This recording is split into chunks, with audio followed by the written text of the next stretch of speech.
This is the best of VOCM Open Line with Brian Callahan. Let's go right to line number one. And Simeon Chakabesh, you're on the air.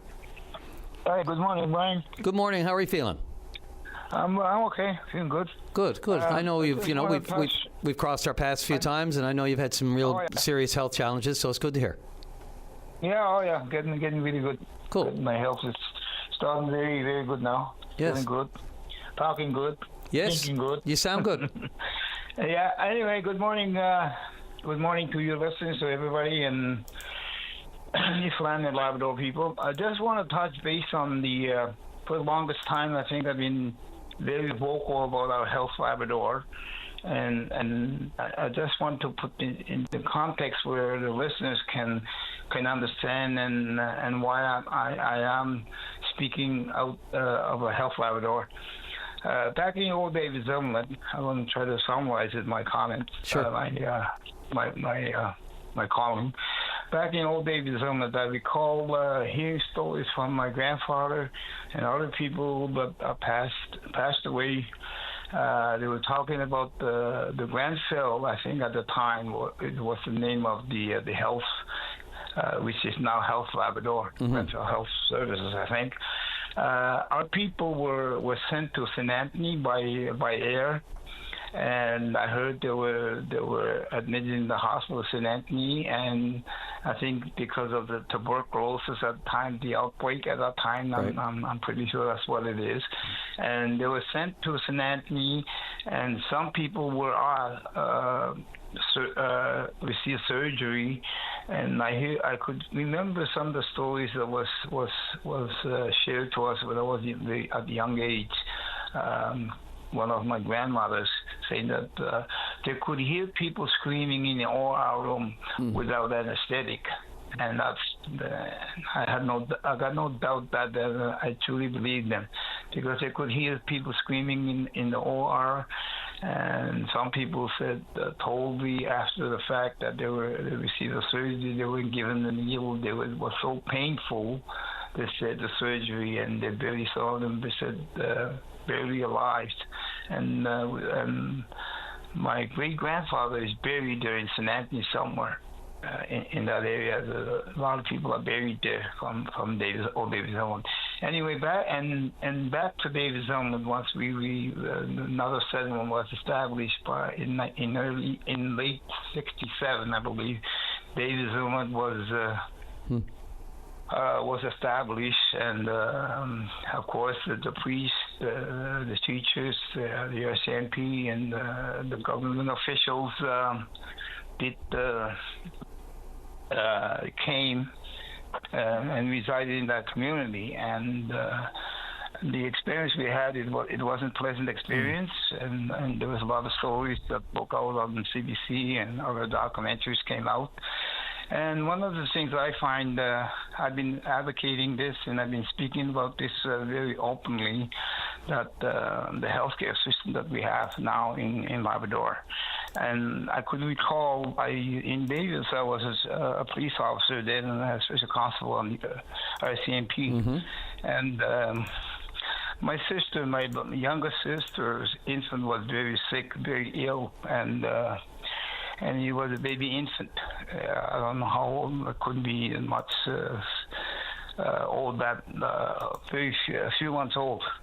And my younger sister kept taking his infant to a local clinic for 1 month, and they didn't know what's wrong with him, and they wouldn't send him out. I don't know why. I don't know what the circumstances are, why they didn't send him out to Janeway. So 1 month he took him, and finally my uncle came to my house. I was in full uniform, and I was asked to attend to a local clinic, and that my baby sister infant was very ill. And I went into the clinic, and I saw my nephew, baby. Maybe he doesn't really look good. I held him in my hands, and he was very skinny. And 5 minutes after I left in that room, and he passed away. He lost his life. And for 1 month, my sister kept taking him to the clinic. He could have the nurse could have sent him out to St. John's, and that boy would have been lived today. not long after my sister, her husband, but they're separated. In Goose Bay a few years ago, I'm not sure how many years ago, but he felt ill in Goose Bay. He went 3 times that day in a Goose Bay hospital emergency, but he was sent back. He was sent home. He was told he wasn't sick. But the 3rd time he went, they found his body in the washroom, dead. Emerged. And then not long after that, a few years, my father's twin older brother, he was very ill in Navashish. I remember that I was there. I saw my uncle. I went to his tent and I asked him to go to clinic and seek some medical help. And he did. He went 5 times that day, and he was sent home. He was told he wasn't sick. The 5th time he went that same day, he died in that local hospital. So, and again, this spring, my sister, my other young sister, that he was very sick. He's a diabetic, and mostly us in the family we have a diabetes, and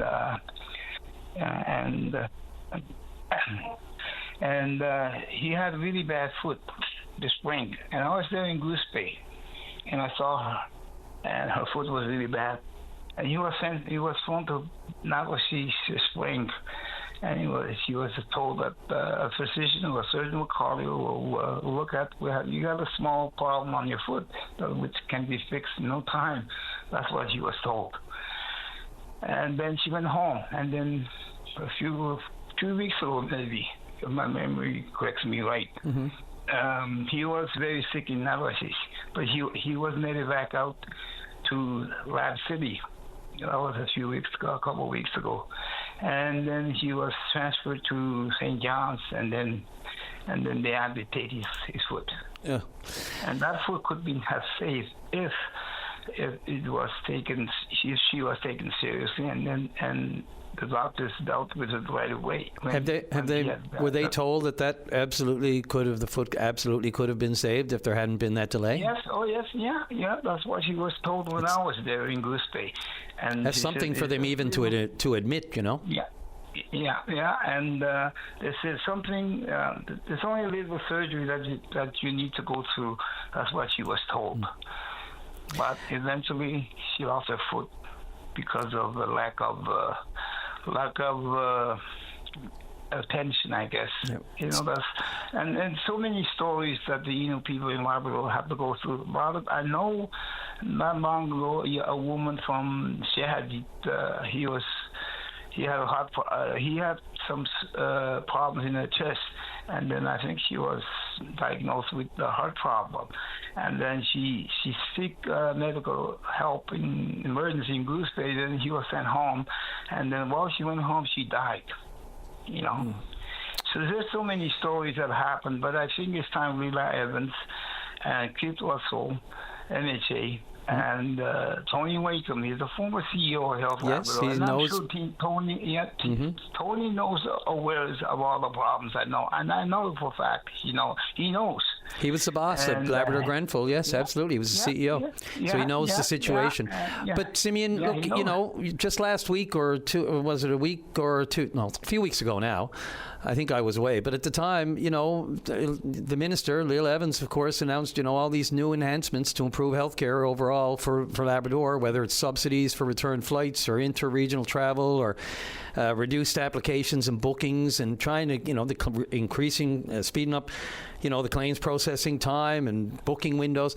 Look, and she herself has said it, that she has confirmed what you're saying. There are incidents that are unacceptable.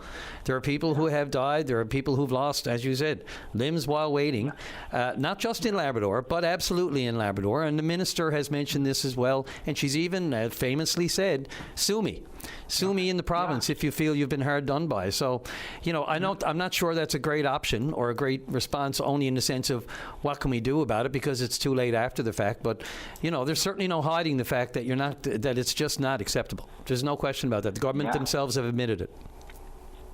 Yes, talks means nothing. And the actions are the real of what we wanted to see, the change. That's the change we see. But not long ago, I didn't finish my story there.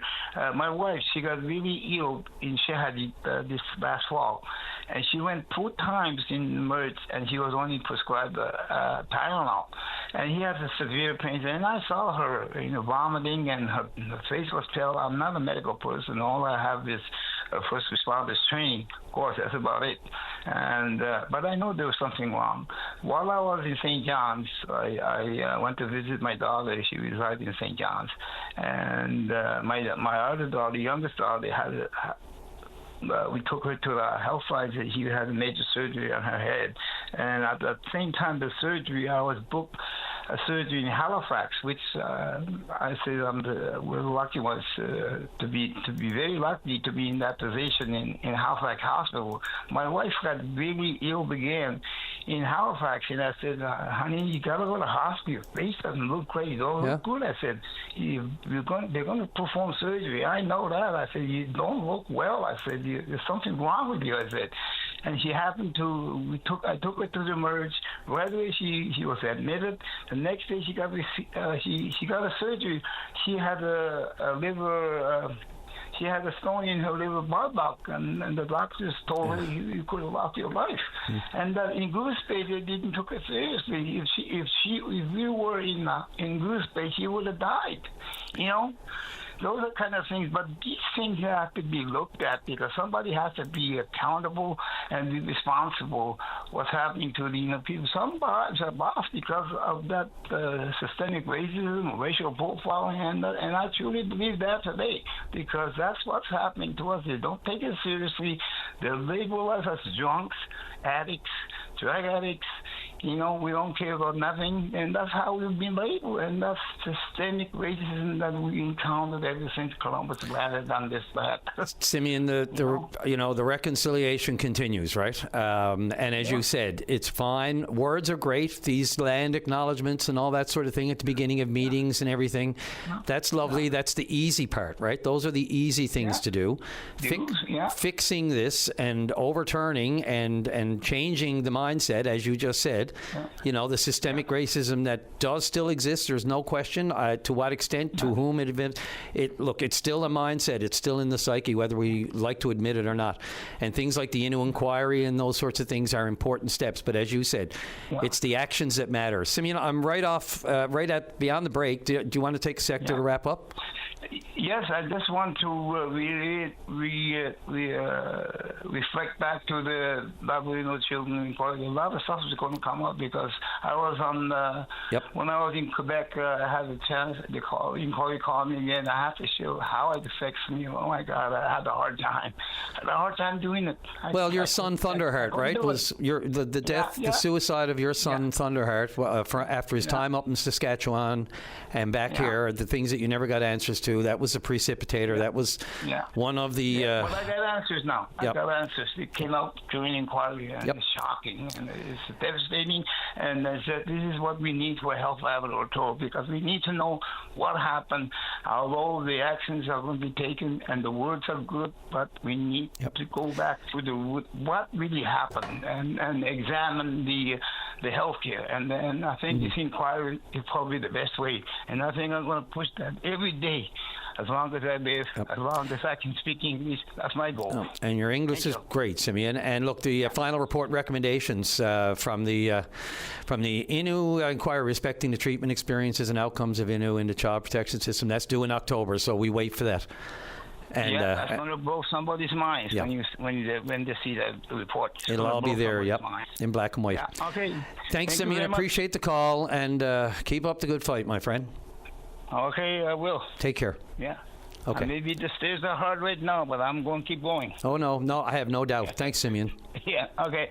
This is the best of VOCM Open Line. Let's get her going on line number 3. And Roger, you're on the air. Yes, sir. Good morning. Morning. First-time caller. First-time caller. Well, welcome to the program. Thanks for doing it. I'm not calling about anything about your topic today, but I'm calling about the 911 service here in Newfoundland as to change. My brother-in-law took sick last Thursday and had to wait for an hour and a half for an ambulance to come to his door. And the 911 operator, when his wife called, was in Quebec, came on French, and she had to explain 20 minutes trying to explain to the 911 operator where she lived to, and they only lived 10 minutes from the hospital. Where is that? Where do they live exactly? Like what community? They live in Lower Island Cove. Okay. And the Old Pelican is the nearest hospital. That's 10 minutes away. Yeah.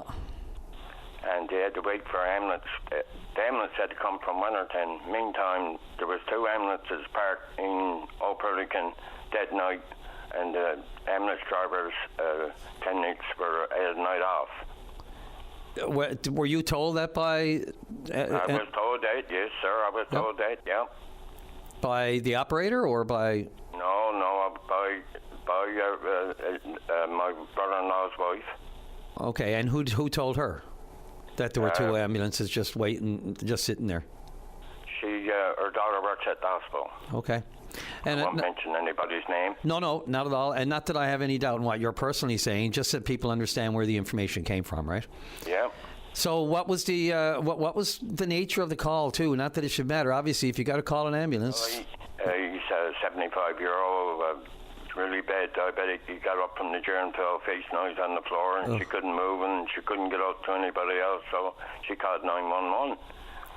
And she waited, and apparently the ambulance driver was from the area, drove by her past Lower Island Cove and went to Job's Cove to another person with the same name, and he said, no, he said, I didn't call ambulance, but he said, the only person I know has got the same name as me, lives in Island Cove, lives on Mines Road in Island Cove.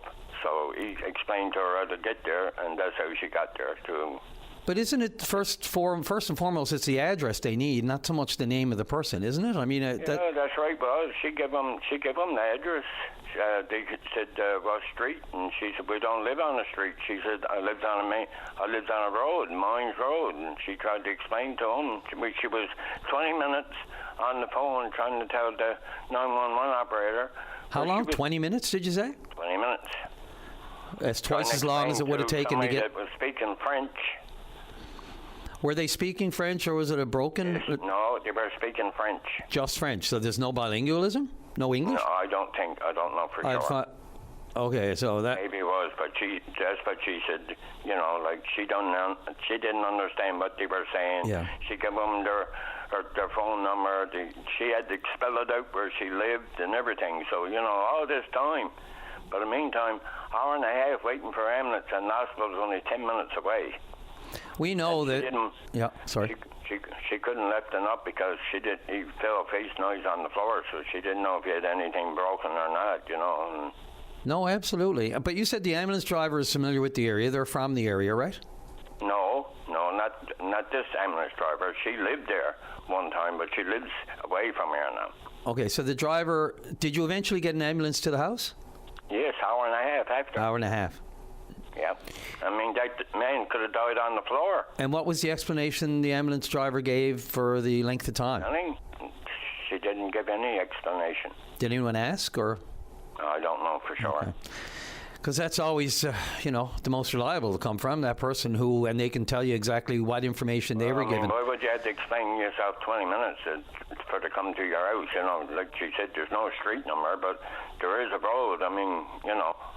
Yeah, the nature of trying to find a house in rural Newfoundland can be a task. There's no question. And if you have a language barrier, whether or not it's on our end, because we got some pretty thick accents ourselves here in Newfoundland and in rural, but if we're also dealing with operators from outside the province who aren't familiar with either the pronunciation of communities and our own accents, there's going to... She explained it to them, she had to spell out the name of the community. She gave them the phone number where she was calling from, and then passed it on to the ambulance driver, which was wrong when they got it. Yes. They received it because she kept calling the number and was disconnected or something. But anyway, I think it's time for something to change, because this is 2026, and like this.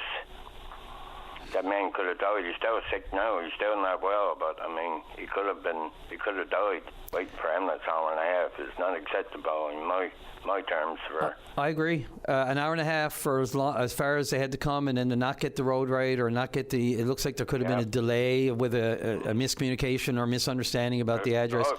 To to drive away from the community, go right through the community, going another community, and then had to double back. It don't make sense. Yeah, which is why, if there's any opportunity, I guess obviously the priority is the health of the gentleman, of course, at the situation, but always nice to say to that driver, what took you so long? That's right. Just to see if you could get to the bottom of it. An hour and a half, I mean, you're absolutely right. Something went wrong here. It'd be nice to know what it was, whether or not you can get that information from either, the combined ambulance, air, and ground ambulance system is now all one. We got two ambulances in Old Purlican and one up in Adams Cove. So, unless the one up in Adams Cove was out on the call, but why would two ambulances be parked in Old Purlican with the night off? And $1 million question. I don't understand that. I'd like to know too. Maybe we not making the right decisions. Yeah, well, apparently, and we don't know the staffing, we don't know the situation where ambulance is actually operational, registered. Who knows? I don't know. We can guess here, I don't know either. You could rotate shifts. One fellow, two. There's four people. There's two on each ambulance, right? So one night they have one night off, then next rotate. Maybe tomorrow night we'll have a night off, but not two of them parked. Two ambulances parked and not moving. Well, and you wonder about, getting it approved. We need a better system. There is a new, just recently, back in June, it was announced, the new Federal Communications Commission, this new next generation 911 reliability and interoperability. Big news release, lots of bells and whistles, where, basically they have to... Well, they're talking about absolutely. Well, these are the regulations, whether or not they can be applied or how long they take to become into effect. But it's new rules requiring critical network operators to adopt quote reliability, redundancy, and seamless data sharing standards. Meanwhile. And Canadian regulators have to set a strict, I think there's a strict deadline for telecommunications providers to complete the digital switch to improve 911 reliability. This, I don't think, goes to the heart of the actual operators of the 911. It looks like there was no problem getting through. The question here is... No, there was no problem getting through. It was just the problem was the ambulance driver didn't know where to go to, didn't receive the information that was given. Again, it could come down to, and I'm just guessing, but in rural Newfoundland, it's different than in a metropolis or in the middle of a bigger city where, there's a grid that's a lot easier to find. There's no duplication of names or street names, or they go out of their way, the nomenclature, they call it, for naming streets and that sort of thing, have to be in line and not repetitive. But again, it's a different ballgame outside in rural Newfoundland, trying to make sure they find an address timely and find it in time. I guess you're lucky here. Hour and a half passes. Anything can happen in 5 minutes. Man could have been dead, and she couldn't move him because she didn't want to move him. Afraid he had something broken, Yep. And not much left to the man anyway. There's only skin all over the bones, but. Well, Roger, I hope you can get some answers. Either we get some here or you to your questions. It'd be nice if there is an information line there. But, if you follow up, where is the gentleman now and how's he doing? He's home now. He's still not well. He's home, but he's not. He ended up in the hospital for 3 or 4 days, and then they released him, but he's still not well. Well, under the circumstances, at least, and I will say at the very least... He hasn't had to call for 911 no more. Yeah. And had to wait an hour and a half. It's just so communication is everything, and trying to understand exactly where it is, and so they can find it. I don't know where it fell down here, but I'm more than welcome to ask the question on your behalf, and you've asked the question as well. So anyone that may have some official, knowledge of what happened here, we'd be all up for it. I got another one. My nephew's wife was from Ontario, and she went to school and done 911 operator course in Ontario for 2 years. And she couldn't get a job here in Newfoundland as a 911 operator. They told her in St. John she didn't qualify for the job. Okay, well, could be any. I know it sounds funny. I wouldn't even go there. I don't have any reason. I have no idea why that could be. Whether it was.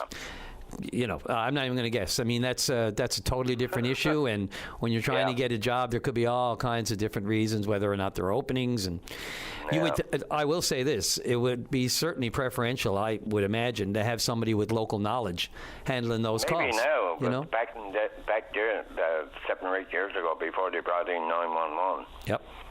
Yeah. Okay, sir. You have a nice day. Roger, I'm glad to see that at least the gentleman's okay for now. But if you get any more information, you find out exactly what happened with them 2 ambulances or what went wrong here, give us a call and let us know.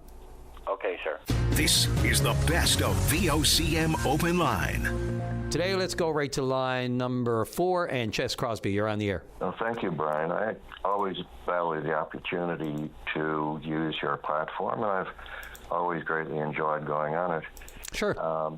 I wanted to direct listeners' attention to an important piece that Ashley Fitzpatrick published on the CBC website about the border issue with Quebec in the context of negotiations over the Churchill River power situation.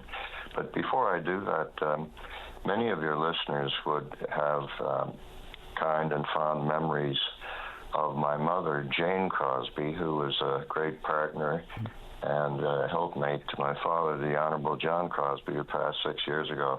She's now 95, and she's actually very low, and taking Holy Communion from the Anglican Cathedral Outreach Program. I just want to give a shout out to Gail Dick. She's the vicar there, and that service is available for people who are shut in.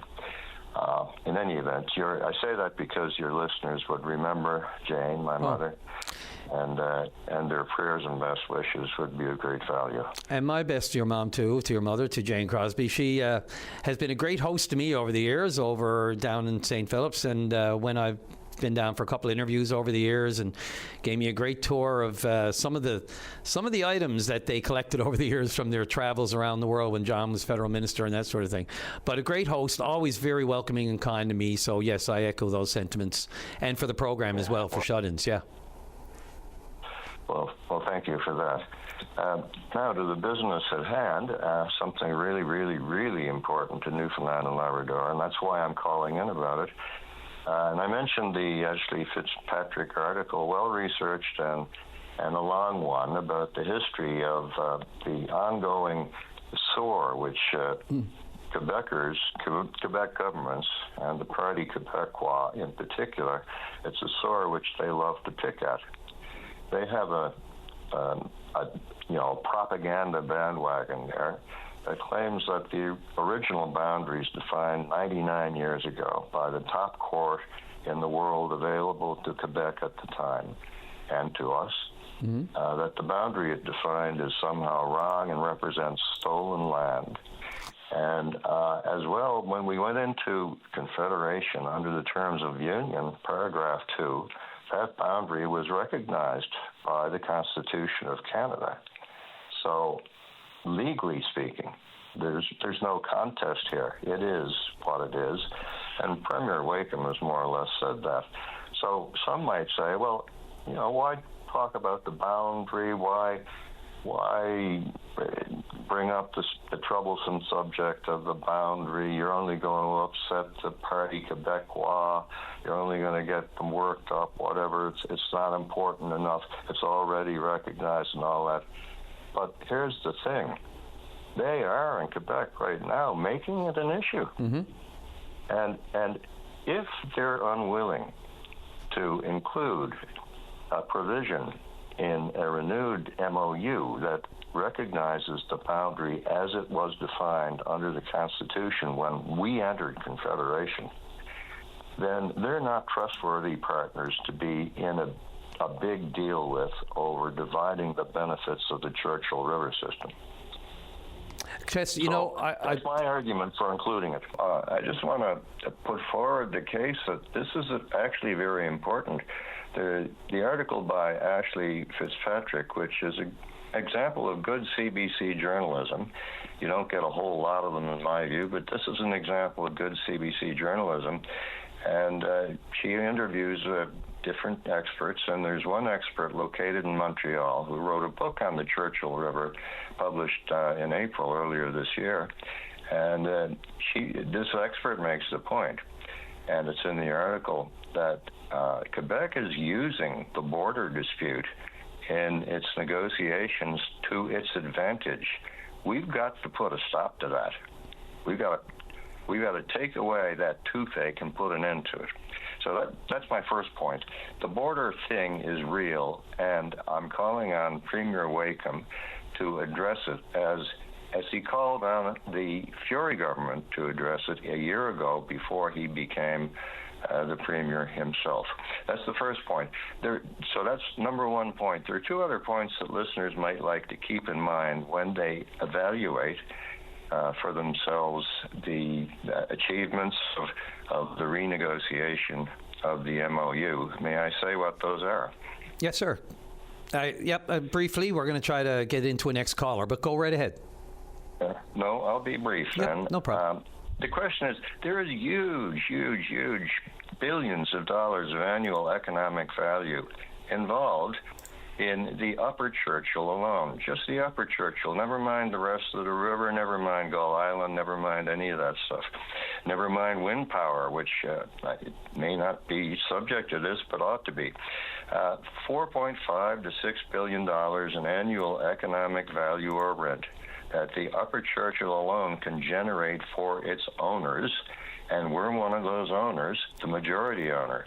The source here is Dr. Doug May, who did a recent workup, and it's available on the web if you want to look it up. 4.5 to 6 billion, and other people who have done their own workups come in within that range. That's enormous money. And keeping in mind that Premier Wakeham has promised that we would come out of this renegotiation as the principal beneficiary, people want to keep those numbers in mind. Billions of dollars, 4.5 to 6 billion. When the outcome is announced, are we truly the principal beneficiary? You understand my point there? I do, and it'll be a subjective analysis to say the least, because we're never going to get all of... Yeah, no, sorry, go ahead. You had one more point there. And also the analysis was done. We've gotten 8% of the huge annual economic rent over the last decades, and Quebec, have gotten 92%. So, colloquially, we've gotten a royal screwing, but I think the people in Newfoundland and Labrador already understand that. And so the last thing is there's about 1,500 megawatts of clean hydro and wind renewable energy on the Churchill River and around it. And I say that because of the Upper Churchill. I'm including the potential hydroelectrically of the entire river, but also $4,000 or $5,000 worth of wind energy that needs to be looked at and needs to be included and developed. So keep those sorts of numbers in mind. I'm saying to your listeners that the 4.5 to 6 billion annual economic value, the 15,000 megawatts, when it comes time to ask, listeners will ask themselves, is this a good deal? Is it really making us the principal beneficiary? Chess, I appreciate the call. I'm sorry, we're just a little bit busy this morning, and I got a call waiting there too. The president of the Regatta Committee you've been has kind to get and along. generous. Thank you. Yeah, no, I appreciate this and the numbers. I certainly didn't want to interrupt and give you short shrift. We'll see what happens. It feels like something's coming soon, but thanks for the call. Appreciate it. Thank you. Okay, take care. This is the best of VOCM Open Line. Let's get right off to line number 5 and the president of the Royal St. John's Regatta Committee, Keith White. You're on the air. Hey, good morning. How are you, Brian? Hey, Keith. Thanks for making time. I'm okay. Bittersweet day, hey? I know you're a little pressed for time here, given Mike Power's funeral this morning. Yeah, absolutely. Happening at 11 o'clock this morning. So the rowing community, of course, in mourning over that one. Mike was a giant around these necks of the woods and impacted so many people. So we'll be sending him off at 11 o'clock this morning in Outer Cove. And we'll be celebrating him and thinking of him tomorrow during the regatta. Yeah, it's always untimely to lose anyone of his stature and anyone, the builder, everything he's done for the event and other events, of course. But I say untimely, but it's almost, I don't mean it in any negative way. It's just like almost timely. These things happen around the event that they were synonymous with, So often when this happens, someone passes just as soon as it's getting going or around that time that he was synonymous with. So very sad. And of course, our thoughts and friends with the family and friends of everyone and the funeral today for his family. What's top of mind for you right now? I guess the weather. Yeah, always right. So big day here, Kitty Bitty Lake today, of course. And, weather's top of mind for everybody. And the million-dollar question is it a go or is it a no-go? And honestly, we don't know yet. The weather has changed a lot in recent days. Every time I look at a forecast, it seems to have changed. So I'm not going to make any predictions. But 5:30 tomorrow morning, the committee will convene a meeting, and we'll look at the forecasts that have been provided to us by a whole host of people, local and meteorologists from away, and we'll put it to a vote. And at 5:45 tomorrow morning, our captain of the course and our vice president, Shannon Brown, will come before the media, and that'll be live streamed on our Facebook, and we'll make the go or no go call at that time. Yeah, the regatta rouletters will be waiting with breathless anticipation, I imagine, or maybe a headache or two. Who knows? I will say, obviously, going back to the coverage, that's mostly what, unfortunately, is kind of overshadowing the event again, overshadowing the event this year, just because of the questions around the television coverage. And Roger's removal of the day, the stroke-by-stroke commentary and the panel, that we would have had there, given a little great insight into each shell and who's in it. I'm just curious. I know I've heard you talk about this and have to try to explain for Rogers in many ways. Is there anything official from Rogers as to their explanation as opposed to just conversations you've had with them? We've had a bunch of sidebar conversations, nothing in writing, nothing official, no post or, official communication from Rogers corporate. It's unfortunate. We're going to miss them this year, as are, I'm sure, many of your listeners who like to tune into the all-day coverage. I can't remember, in my time ever not being able to tune into, TV at any given point between 8 and 8 on Regatta Day and not being able to see the races or listen to the commentary. And prior to Rogers, of course, it was Cable 9, Cable Atlantic who hosted likewise coverage. Yeah. So we'll be without Rogers tomorrow, unfortunately. We'll be broadcasting live from our Facebook the prizes and presentations in the winner's circle just outside the boathouse. People can tune into that. We'll also be live streaming real-time drone footage of the races from our website, stjohnsregatta.com, and we didn't have a lot of lead time. We had a number of weeks. We were made aware of this. Unfortunately, we're kind of making. We're making the best out of a bad situation with the live broadcast of the drone footage and the prizes and the presentations on our Facebook. We're going to work with Rogers, and we're going to work with other local broadcasters leading up to 2027. Hopefully Rogers comes back. Public pressure has a tendency to change people's minds, and we've heard it loud and clear. We've been receiving a lot of emails, a lot of calls. We are appreciative of Rogers' continued support. Rogers continues to be a platinum sponsor of the Royal St. John's Regatta, and we appreciate that, but we recognize, I can't say one way or the other what the reason was. Was it money? Was it a capacity issue? They're volunteer driven. I understand they have one paid employee working in that division, I'll call it, Perry Cooper, and Perry's been outstanding to work with over the years. He's a machine. He really Shout is, out to Perry.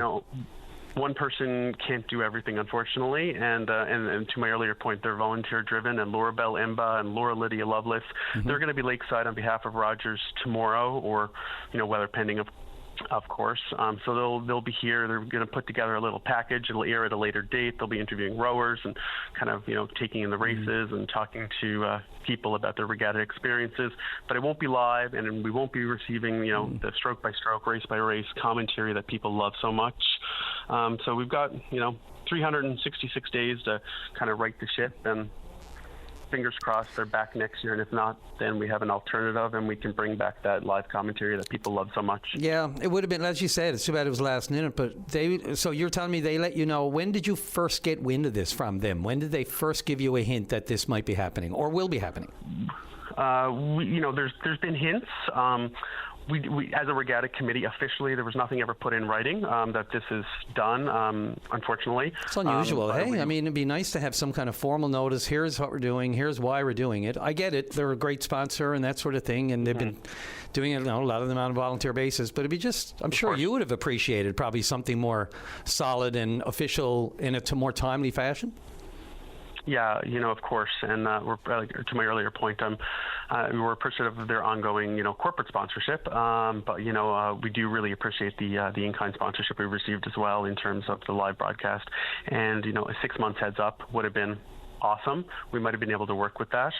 It's also on we're a not-for-profit. We're primarily driven by corporate sponsorships and registration fees. And in the 11th hour, to pull off a big broadcast, we probably would have been looking at tens and tens of thousands of dollars.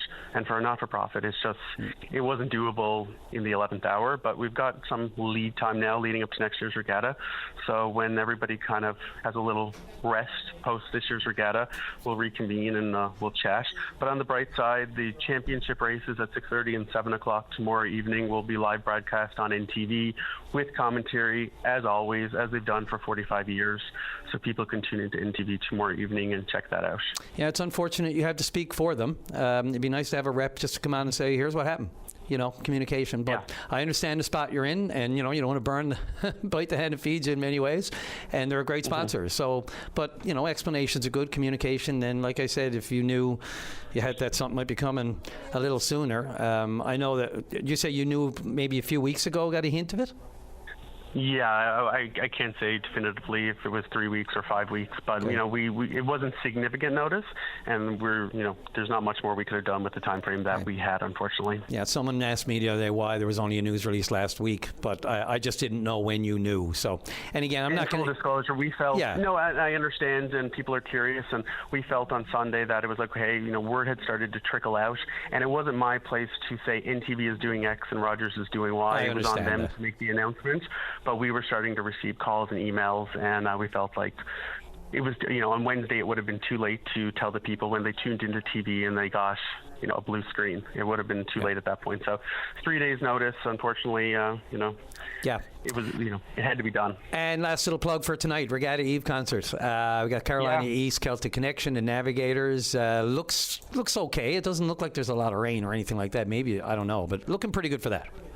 I think it's looking pretty good. So that gets underway at 5:30. The Navigators take the stage at 8 o'clock, our headliners. We've got a free shuttle running from Confederation Building to Kitty Vitty Lake and back. That's going to run from 5 to 9:30. Drop-off is here at the Old Dominion on Kingsbridge Road. And it's a free concert, most importantly, and we encourage people to come down. By all means, have a lawn chair.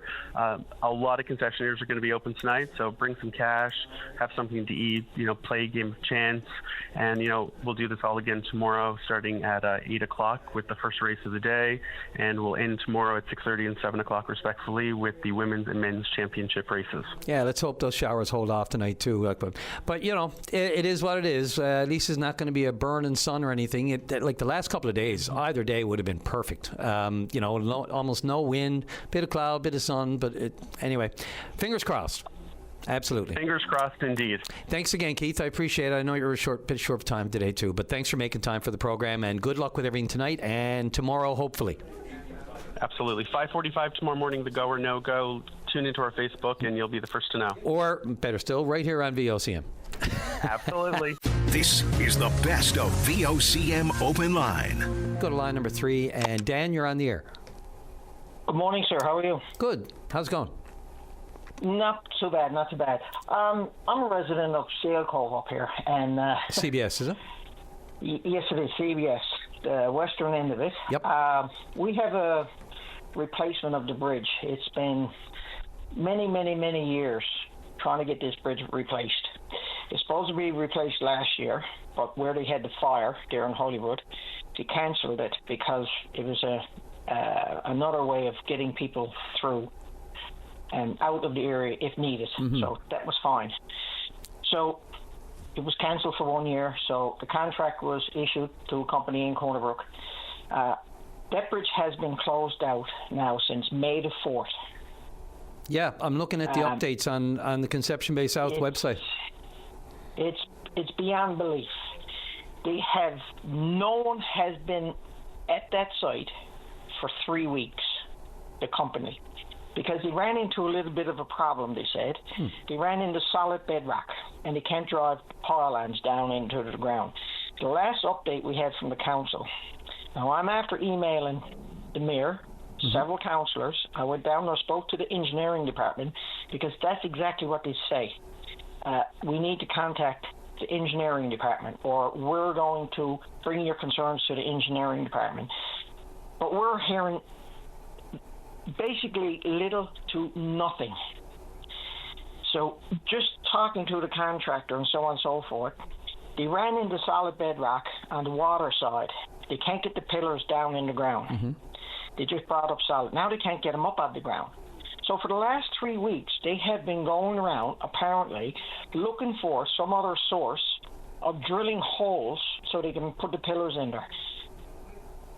We're at a loss up here. Yeah, when you say apparently, where is the information coming from? No, not that I doubt anything you're saying, because you're on. No, clearly, you're. It's just like word of mouth that people are talking to the supervisor that's on the job. Right. He shows up, no workers, just himself, having to look at it, out of his mind because of the fact that he can't get the work done.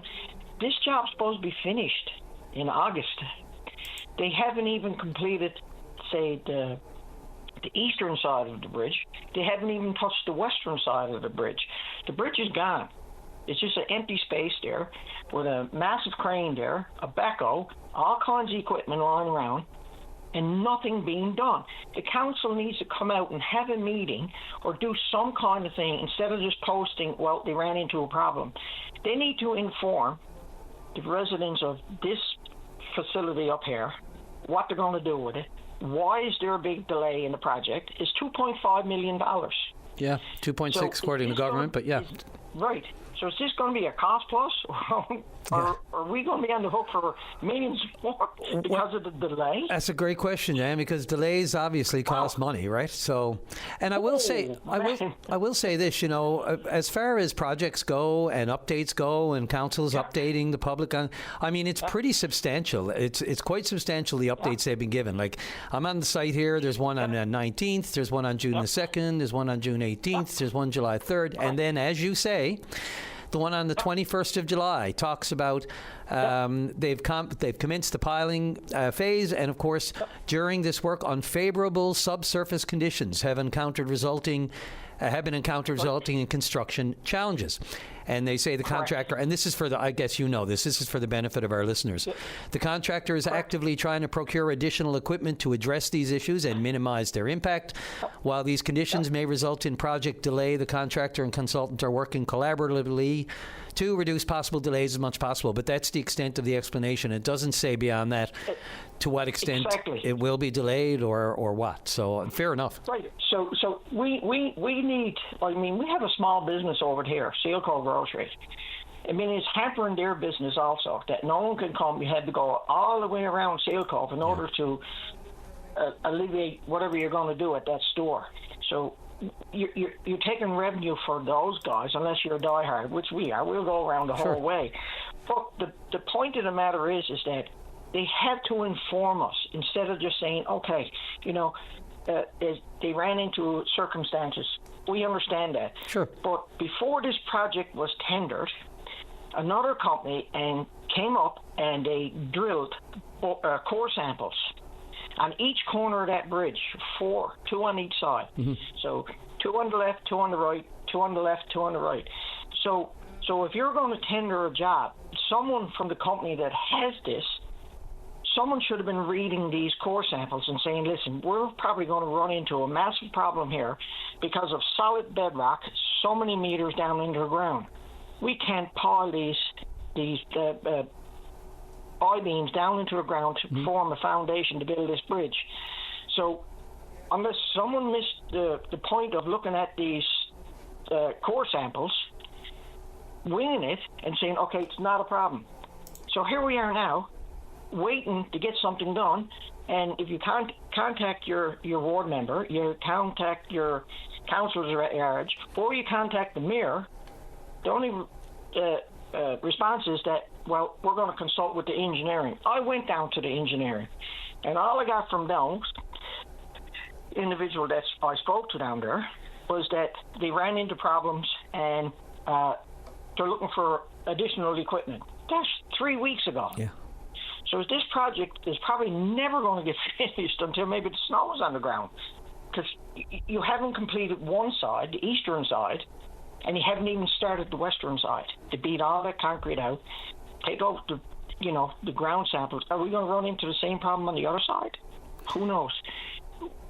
We need an update, a solid update, not just something posted on the website saying, okay, we ran into troubles. we need an update up here because it's affecting everything that everybody is doing up here. But yeah, look, I mean, but on the surface, it seems, as you're saying, they ran into this bedrock issue. And look, again, I'm no geotechnical engineer. It's the kind of thing you believe, but that's why they have those experts, not me, beating something into the ground to see how hard it will be to get, like you're knocking pegs into the ground to try to set up a croquet game or something.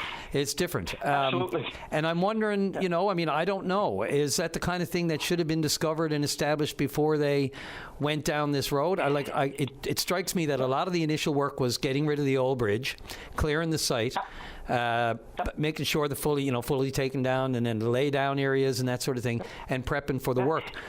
So whether or not a step was missed, I hate to even just put it that simply, but if they didn't know that was there, and it is causing the delay, then the question is, was due diligence done, and is there enough information and communication around it? Correct. The core samples were done a year prior to the tender being issued. Right. They were spent a full week up here drilling 2 holes on each corner of that bridge down so many meters. Sure. So someone had to notice. They didn't do the due diligence of reading the plans, reading the core samples, saying, listen, we're into solid rock 25 feet down or 10 feet down or 50 feet down. So here we are now. They've been pushing in power lines down 3 weeks ago for solid 2 days and not budging. And it's hard so here we are now. And so I guess being sticking out the ground. I guess what would the delay be then, and how long would it? What's the? I guess the question is, what's the hold up now? I know you've asked it here publicly, and I can only look at the update, so I don't know anything firsthand. But I'd welcome anyone with the town. That's what I'm saying. The update is saying they ran into problems. So the problem that they did run into, well, how's it going to affect the timeline? It's 100% is not on schedule. That's because it's never going to be finished by August. We're in August. And Dan, tell me again, just in a very general nutshell, say nutcase. Thinking about it. Just thinking about that's what everyone's turned into over nutcases because you can't use them. That was a conversation I had over coffee with someone this morning. It's a Freudian slip there for sure. So, what is the major disruption though for people, for residents? How does this affect them the most? The uncertainty, the length of time. The store is one issue. As you said, for livyers, you kind of get used to it. You know how to work around it. But for the average person, how is it upsetting people? It's just that it's an inconvenience that right now you got to travel kilometers outside your way. It was bad in the beginning because another contractor was up for doing Route 60.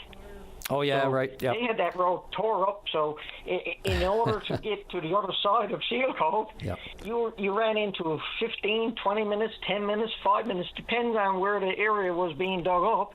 And they dug up, all the way up, right to the end of Route 60, all the way up through there. Does it affect right now, like the main drag? Like if you wanted to take the old way down to Brigus that way, if it messes that up, does it? Yeah. Well, you're coming through Seal Cove. Yeah. It just comes up from one end of Seal Cove. You go do the loop, and you're back up on Route 60 on the western end of it. Right. But right now, in order to get to basically the store, or if people are on this side and want to go to the boat launch and launch their boat over to the town's boat launch, which is on the western end of it, you got to take the full route all the way around. Right. Okay. And And how long is that out of the way? You're looking at an extra 10 minutes, 10 minutes, 15 minutes. I know it's not a lot of time, but it's an inconvenience where you got to try it through. And believe me, nobody slows down when he comes off Peacekeepers. That's 100%. Just that? That's another. From a 90, that's another pile of candy. But you're into the same boat now, kind of as Marystown down there with the Canning Bridge, right? Having to make these. Makeshift roundabouts and take time out of your way, and they're a little bit ahead of the game out there, I think. That's a reminder to me to check the timelines on that one. For sure. But we're just wondering, as citizens of this end of town, like, where about on the time frame what's happening, what's going to happen to resolve the problem, and how long is this going to take? Because right now it doesn't seem like it's going to be finished in August. And the contractor was right when we spoke to him earlier in the session. Like he said, he has 17 tractor-trailer loads of a new bridge, and he has nowhere to put it. Yep.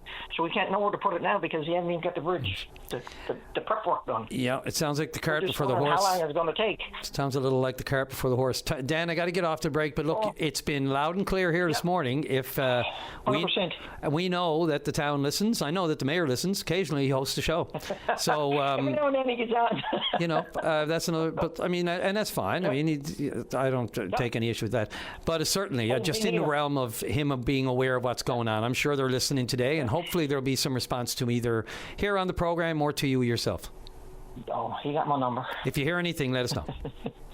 Absolutely, my friend. And listen, have a great day and take care of yourself. You too, Dan. I really appreciate it. Thanks a lot. Not a problem. Take care, sir. Take care. Bye. All right, man. Bye. This is the best of VOCM Open Line. Let's go right to line number 6. And wife, mother, motivational speaker, writer, entrepreneur, and a woman who needs no introduction, even though I just gave you one. Bev Moore-Davis, you're on the air. Hi, thank you, Brian. Good morning. How are you? Good. I didn't even get Miles for Smiles in there. I'm sorry about that. All good.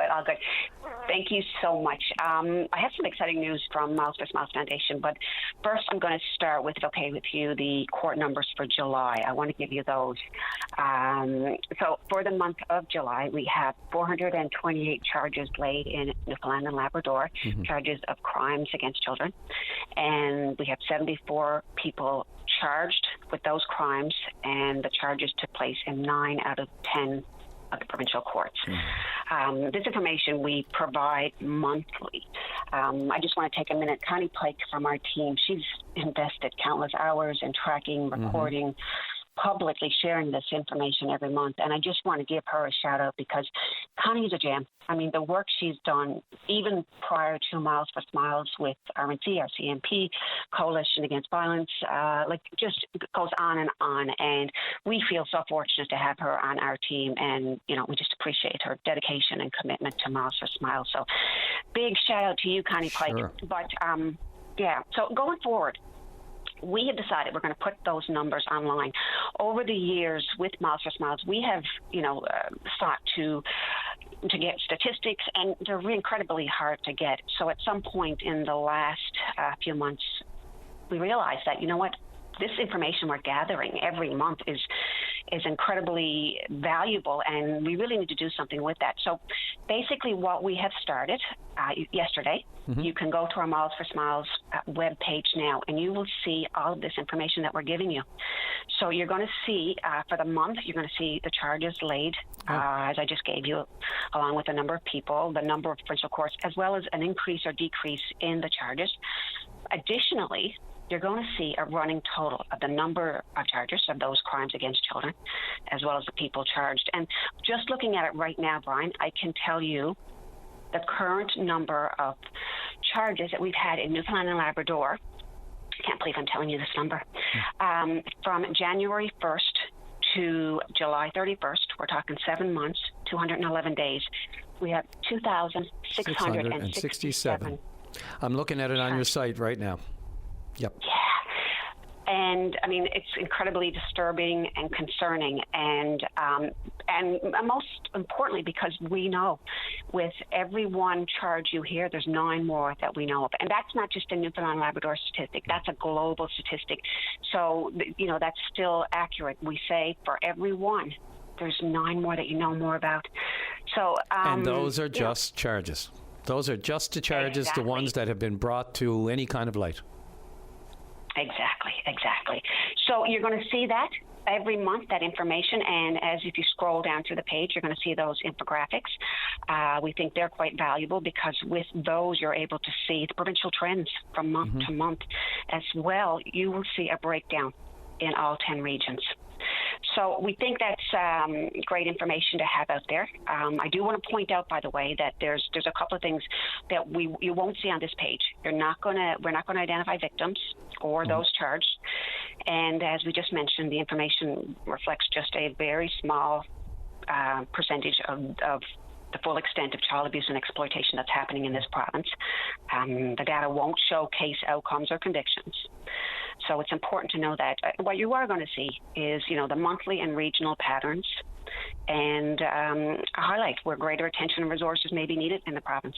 Yeah, it's a good snapshot, Bev, mainly because, as you said, you can't get into the crux of it. The cases can be convoluted. They may end up to a conclusion earlier than some and others, but just the actual charges shows the work that's been done, that these are what they believe, the prosecutors and the police believe, would be enough to warrant. And just the fact that these are on the radar, I think it's the best way to go, just to be able to put it in people's consciousness. Because if you get into the allegations or anything like that, or then some cases are concluded in different ways, and this, it can get into complications with the data and that sort of thing. But the bottom line, the baseline of what people should know is this is disturbing, it's getting worse, and there's more out there than we know about. Absolutely. And from the infographic, you can see the trend. I mean, it is so concerning. I don't know why we're not marching in streets. These are crimes against children. Yeah, it's because technology it's almost 99% attributable to technology and different ways now that people who are just, these despicable human beings, for whatever reason, they've gone this way. Technology has just made it easier for a lot of people.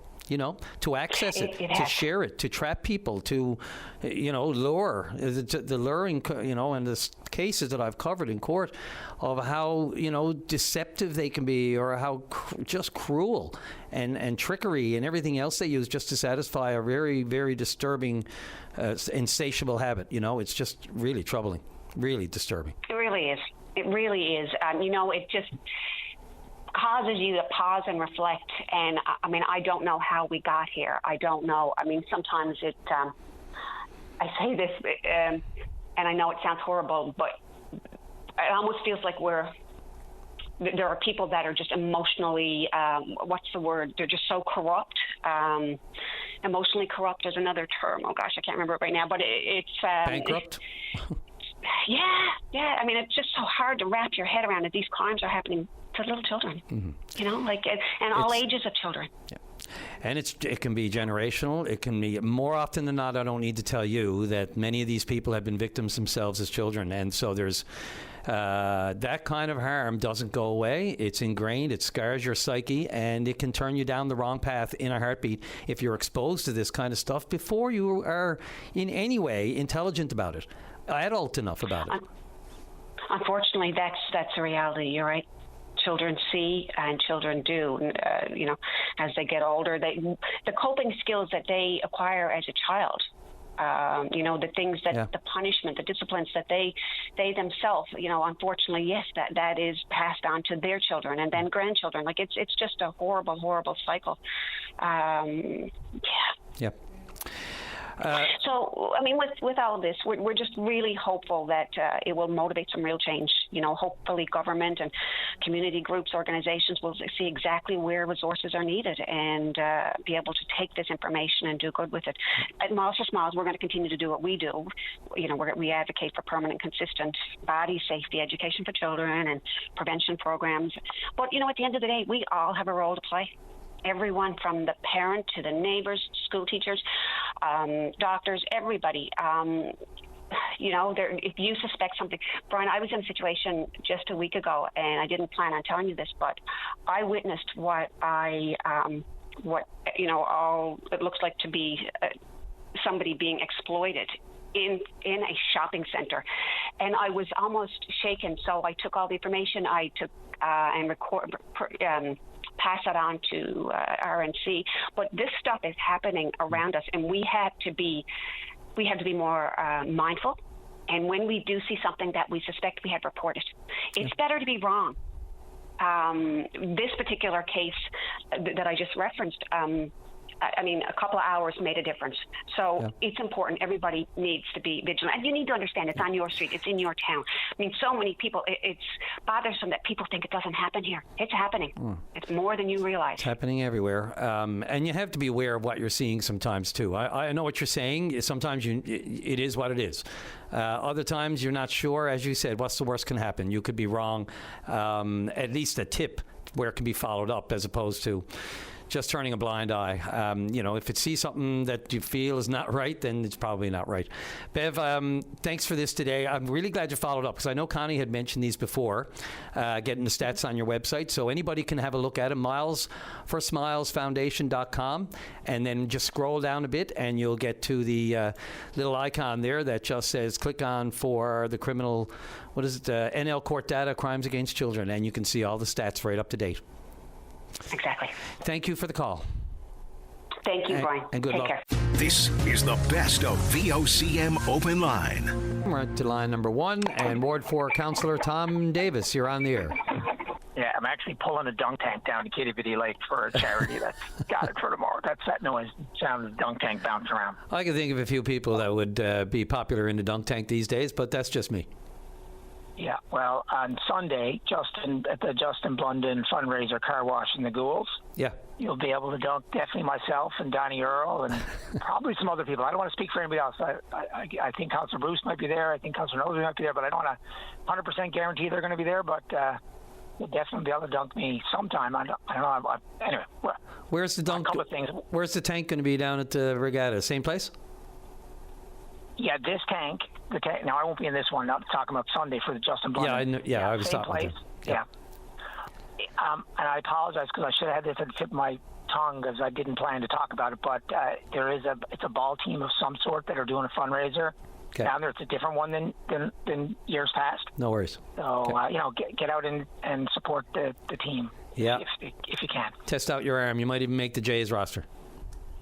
Yeah, never know who's watching. Scouts everywhere. That's right. While we're on that note, the Waterford Valley Rotary, we're doing a family fun day in St. David's Park on Sunday, 1 to 3 p.m. Nice. We're going to have bouncy castles and big slides and Zor balls, and there's going to be some family games. There is going to be some charging for the inflatable activities, but the family games won't be. A&W has come on board with a whole bunch of prizes and stuff that we're going to be giving out. Everybody should leave with something, at least the first 400 people. Sure. And, so we're looking forward to getting people out to that, 1 to 3 p.m., and of course, raising money for the great work that we do on the river, the Waterford River, and its tributaries. Cool. Great work there, no question. First-hand knowledge and experience and love of it. Right, and a shout out to Carfix to Gary Ball and his team. They're also involved. So over to the city hat. Yep. We've got a whole bunch of things happening. The main one I want to talk about is the work that's starting on Kelsey Drive. I know the residents, they've reached out. It's really unsafe whether you're a pedestrian or you're a driver. When they did that in that retail area there, I don't think it was really well thought through on some level. I'm not sure why. But anyway, so we're putting in some lights.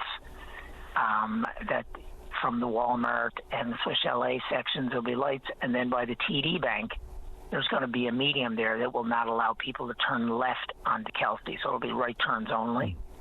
Yeah, we have to adapt for people's habits, right? Whether it's lack of due diligence or just or bad planning, I don't know, but it is. We all know it is a mess there. Whatever it is that people can't figure it out. So the goal is to have that work done by the end of this year. But starting on Wednesday or Thursday, we're going to start out at Thorburn and Goldstone, which actually is one of the most dangerous intersections in the city. So that's the priority where we're upgrading the lights there and trying to make it safer. I had a resident reach out to me only yesterday and talk about how the number of people that run red light there, he said he was parked. And stopped there at the light, and a guy looked both ways, looked for a police officer, then went right on through the red light. He said him and his family are almost T-boned there. Similar situation. He also pointed out the Mount Scio Thorburn Road intersection. There was someone knocked down and killed there years ago. Yep. So, it just all bleeds into everybody's. Was that one there that you were just mentioning about? Sorry, are you talking about that right at that intersection, or the tragic loss of a Seahawks player there right in front of the Marie's Mini Mart?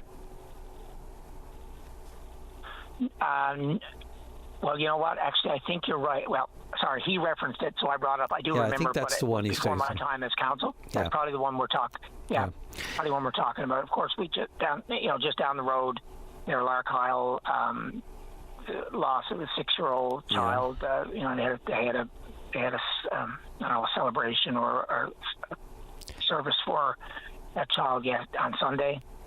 Yep, the Bangladeshi community is absolutely in double grieving now. They lost, of course, a member of the Bangladeshi community was killed in another alleged impaired accident on Mayor Avenue just a couple of months earlier. And of course, Tom, the thing about this is, like, when you're talking about changes to intersections, you just made the point. People running red lights, it doesn't matter what you do at the intersection. If they're going to run a red light, you can put an overpass there. It doesn't, you know what I mean? Sometimes I wonder, how much extra work we have to do just to accommodate for people's failings and not being good drivers. Well, you know what? I'm going to take off my counsel hat now because, sometimes I have to do that or else I get into more trouble. We have a challenge with, the social contract, which is basically the agreement we all make to each other to keep this place running. And this is where we see it. Like, you see it at the fringe. It becomes very obvious how long you wait for ambulances, how people treat each other. I was driving on the Team Gushu yesterday. I was going a little slow. I was pulling a trailer, and this guy pulls in front of me and both fingers out the window, like the anger and the hate in his eye. But I don't know what I did, because I don't think I did anything wrong. I might have. I don't know, because of course I couldn't read his mind. But we've lost our way. A lot of us have lost our way, and and obviously it starts with yourself, like your ability to govern yourself. There's kind of an ancient story that within us there's two wolves, and one is the hate and the anger, and the other one is the kindness and the forgiveness. And you ask a wise person, which one wins, and the answer to that is which one you feed. Yeah. So what you consume, the people you surround yourself with, the conversations, the rabbit holes you go down, and the practices that you make. Like, habits are like muscles. Bad habits, if you work them out, they get stronger. Good habits, the same way. It takes time. Character is built through adversity and how you respond to adversity. We all know all these things, but somehow we have to reflect and start. It starts in the mirror. I'm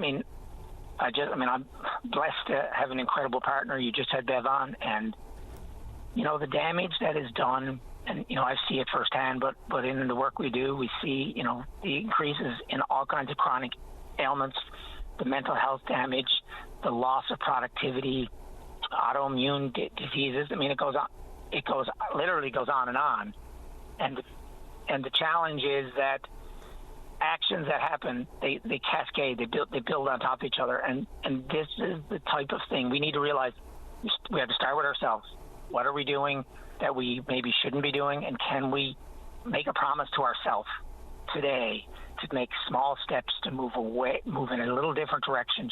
And again, it starts in baby steps, but all of a sudden you look back and you can't believe how far you've gone. And that's the way life is. You and I, similar age, we look back, when we were 18 or 19 years old, looking forward. We couldn't imagine ourselves at this age.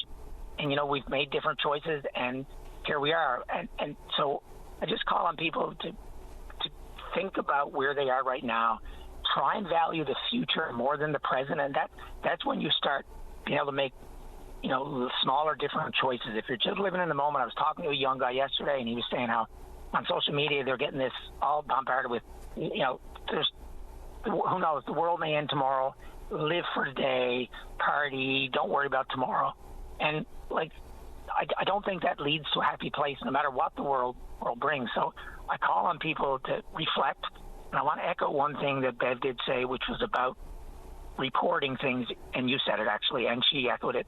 Reporting if you suspect, because I will tell you that I sat in rooms with doctors who were treating pediatricians and psychologists who were treating young people for ADHD and being very disruptive in school, and it, all of a sudden the child discloses that someone in their home or someone outside the home, but someone that they know is abusing them, and that person is removed, and that child's behavior changes almost overnight. Of course, the trauma is still there, but children are resilient if they're supported and if they're protected.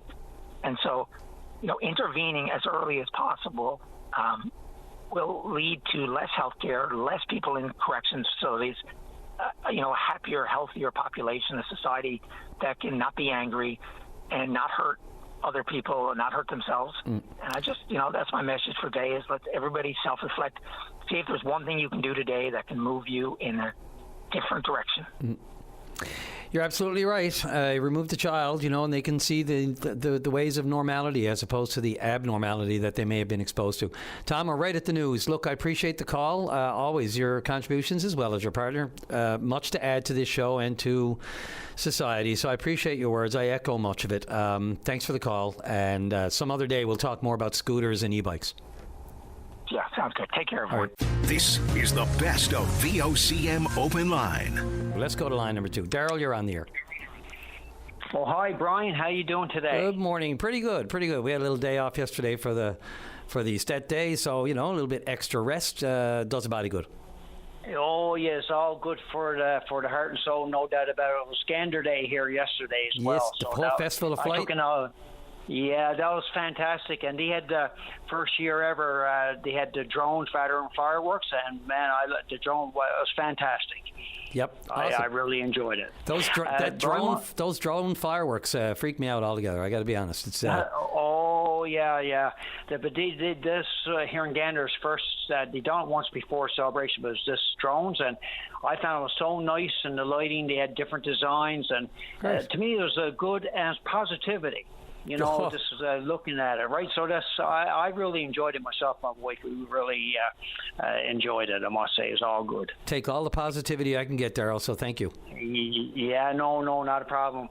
Brian, one comment today. You had a caller on your show. I think it was the first caller there this morning. They had an issue with the ambulance. Took an hour and a half to get to his house because he went to the wrong house or something like that. Yep. And what I was going to bring up, what they do in Nova Scotia. And this is a provincial law that every household in the frontage of their house, they got to have a number there to the house. And what they do, from what I'm told, they have it's like a blue backing with white lettering, and it glows nighttime. And it got to be angled so you can see from whatever side the street, because like in this case here, sometimes GPS don't work. And so this is what they do in Nova Scotia, and this is a provincial law, and it really works well. And they did it for that reason, like for responders or whatever the case may be.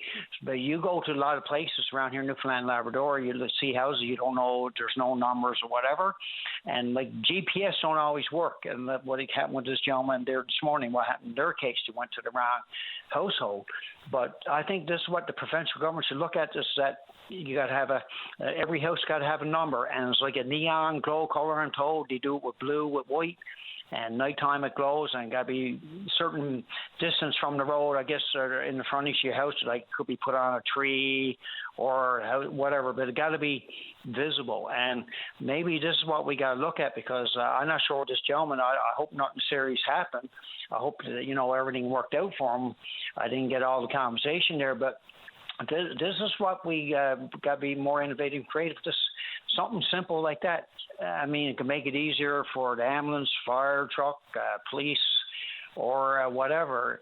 And so maybe so all you got to do is look at how Nova Scotia does it. They go and research it and see for themselves. Yeah, no, I mentioned too the next generation 911 that was rolled out past year. Right. That I thought that was the purpose of that. Now I stand to be corrected, but the current 911 doesn't provide any information. Didn't of the caller, the phone number, location, just automatically to the 911 call taker. Right. And a caller's location has to be provided by the caller. There's a trace or through location identification. But and you said it as well as I do, we know there are still pockets in this province, and this call this morning points to that there are still issues when we're trying to find these, whether, and I don't know what happened in the situation this morning, whether or not it was lost in translation, because he mentioned that the dispatch went to I believe he said it was a call center or a person answered in Quebec or was from Quebec. I'm not sure if he said they were there or whether or not that was just... And it sounds like it was just broken English, but although he said they were speaking in French at first, I would find that hard to believe. I'm sure he meant broken, probably English. But we know we still have these problems, and I know that the individual municipalities have brought this up as their own concerns, and they can fill me in on this, the latest of attempts to make sure that all civic addresses, everything in their town, because there's only so much you can do with local knowledge, right? If you're dialing outside and people can't say, it's 2 doors down from Jib's fence, or wherever it as a colloquial or a local destination. But this next generation 911, I believe, is supposed to improve that system. So we're on it, and the details are all there. It gets into maps which are, communities who don't have a what do they call it? A GIS file, I believe it is. I got to look back at this today because I wasn't expecting that subject, but. There are some things I still got to brush up on there, Daryl, I got to tell you. Yeah, no problem. We all got improvement. We all got to improve when it comes to brushing up. We all got to do that as such. But like you look at a case like say they had an ambulance driver going to a certain house and number, and like a lot of times, GPS, but sometimes like the GPS don't work, and so they went to this house, but there's no number on the house, and they're looking around and they're not sure.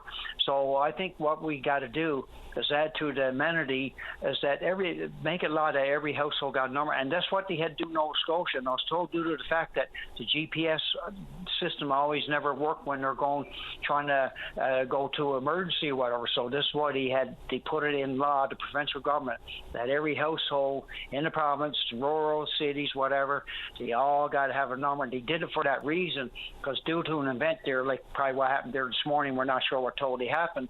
But I mean, say if you say you got somebody in the same community, like say so happen they might have the same name, you can go to the wrong house with the GPS, but versus if you got the actual house number and it's visible, then you know exactly where to go. So I think they need to take a look at Nova Scotia, how they do it. And that was brought to my attention. I thought it was a great idea. And how do you do it with the signage, like the globe method, like a blue backing with white lettering so you can see it. And he told me it got to be angled in a way that you can see from both sides of the street where you're coming up and down. You got to be visible, and so far in the footage, and then it glows nighttime.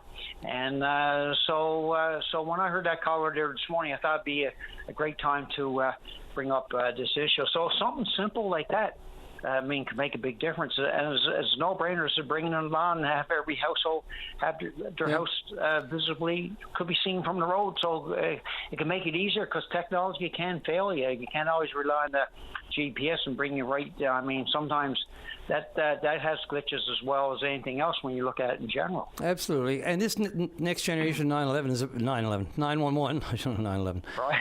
911 is about that. I mean, it's basically mandated by the Canadian Radio, Television and Telecommunications Commission, otherwise known as the CRTC, and they're pushing the major providers to upgrade their systems so that they can have these automatic, precise locations and phone numbers, and for places where the civic address just isn't as knowledgeable, or as well known, or even visible, or even on the house in the first place. So that's what this next generation. All I understand is that this province, we're preparing to transition to that. I don't know the status of it, which is the only thing I can not say for sure right now. But hey, ServiceNL and the minister and any staff in the office, if they'd like to fill us in on where that is, because that's a big one. It could happen tomorrow, right? And it just happened up there. Yeah.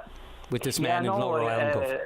Yep. Yeah, no, exactly. And I guess the minister would be Minister Tibbs. I guess he's the head of Minister of Municipalities and whatever. So I like for whoever it is, either Minister Tibbs or whoever else would be the minister over that, come on the show and talk about it. And just take a look at Nova Scotia. Apparently they went that route, and I'm told it is working very well, because the GPS system, you can't rely on it, even if they modernize, like you said, and so forth, but still add that amenity to it. Make sure every household got a number, and then that way that simple thing could save lives.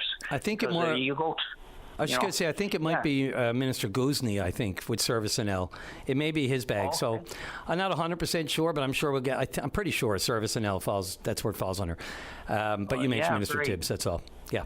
Yeah, I wasn't sure because I know he's over municipalities, whatever. They all got different categories there, whatever. So it's very, very simple. And I talk to people come from there, and it works wonders. So it's just add that amenity to modernize, like you were just saying, is no brainer, and it could save a life because technology could fail itself, as you know. Like I've used GPS sometimes, and I went somewhere and they didn't pick up something or whatever. So just that simple thing like that, it can make a world of difference. Yep, I think there's 3 seal coves in Newfoundland, so there you go. Well, there you go. That's another good example. and that's just one example off the top of my head, but you know what I'm saying. There's a repetition there, and you kind of got to know where you are, and emergency services even more so.